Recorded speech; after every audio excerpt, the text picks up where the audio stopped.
Hello, नमस्कार। मेरा नाम दलबीर है और मेरे इस यूट्यूब चैनल में आपका स्वागत है।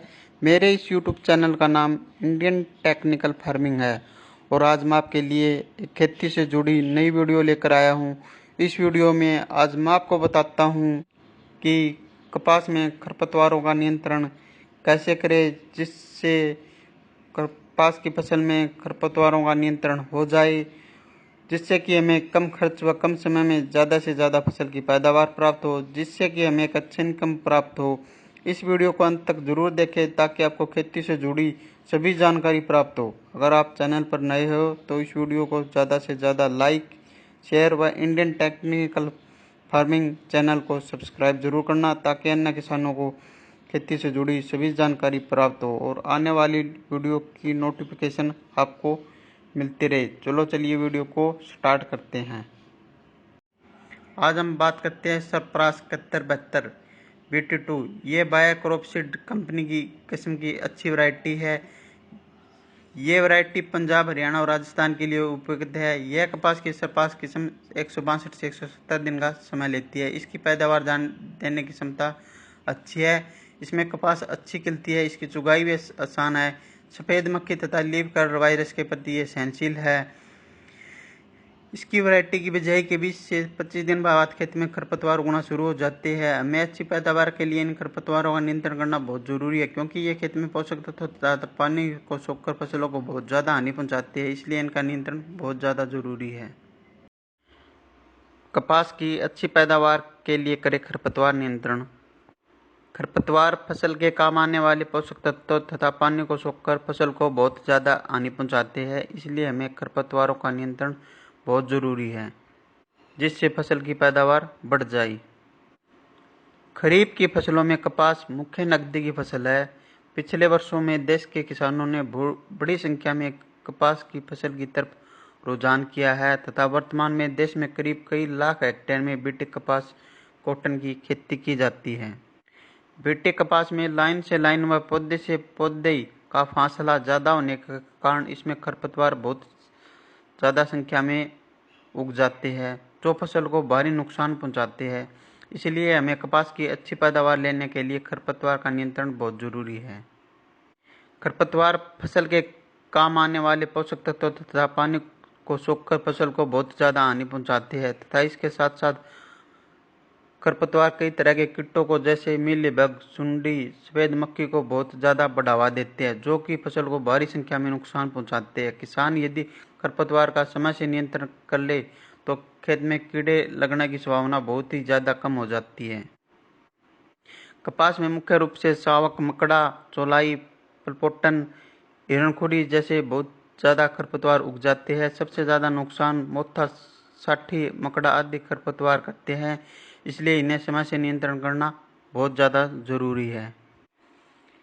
खरपतवार का नियंत्रण। खरपतवार की रोकथाम के लिए हम खरपतवारों का नियंत्रण करते हैं। ये खरपतवारों का नियंत्रण हम कसोल्ले की सहायता से भी कर सकते हैं, या त्रिफाड़ी की सहायता से कर सकते हैं, या ट्रैक्टर कल्टीवेटर की सहायता से भी हम कर सकते हैं, या फिर रासायनिक दवाओं का इस्तेमाल से भी हम खरपतवारों का नियंत्रण कर सकते हैं। खरपतवार की रोकथाम हम बिजाई के समय भी कर सकते हैं।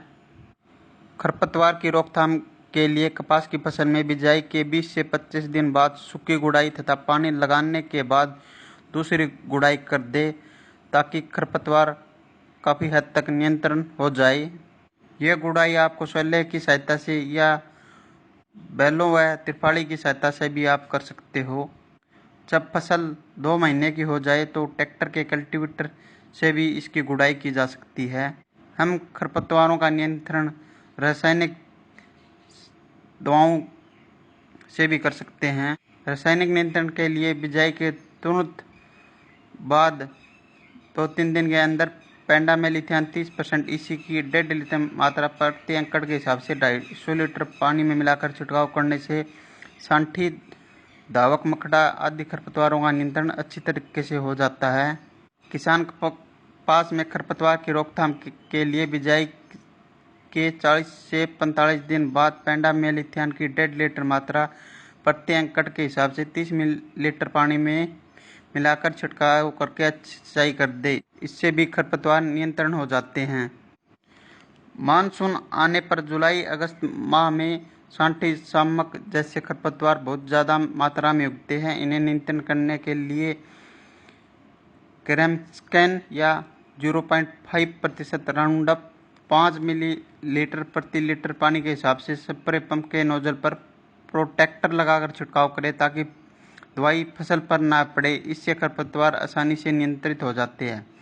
खरपतवार नाशक दवाओं का छिड़काव करते समय खेत में पर्याप्त मात्रा में नमी होनी चाहिए तथा दवाई व पानी की सिफारिश की गई मात्रा छिड़काव में प्रयोग करें। छिड़काव शाम के समय ही करें। किसान ध्यान रखें कि 2,4-D कपास के लिए घातक दवा है, अतः कभी भी उस स्प्रे पंप का प्रयोग किसान न करे जिसमें 2,4-D का छिड़काव किया गया हो। कपास के लिए अलग से ही स्प्रे पंप का उपयोग करें। कपास की फसल में छिड़काव करने से पहले स्प्रे पंप को अच्छी तरीके से ही धो लेना चाहिए। 80 मिलीलीटर बिजाई से पूर्व मिट्टी पर छिड़काव या 600 लीटर पानी में प्रति हेक्टेयर की दर से फैन नोजल से उपचार करने से फसल प्रारंभिक अवस्था में खरपतवार विहीन रहती है। इनका उपयोग बिजाई से पूर्व मिट्टी पर छिड़काव भली भांति मिलाकर करें। पत्तन सिंचाई के बाद खसुसले से एक बार गुड़ाई करना लाभदायक रहता है। यदि फसल में बोई किस्म के अलावा दूसरी किस्म के पौधे दिखाई दे तो उन्हें निराई के समय उखाड़ देना चाहिए, क्योंकि मिश्रित कपास का मूल्य कम मिलता है। इसलिए हमें कपास की फसल में निराई गुड़ाई करना अत्यंत आवश्यक है।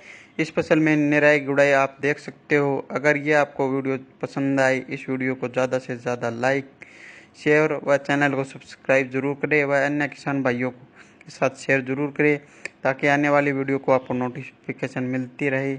धन्यवाद।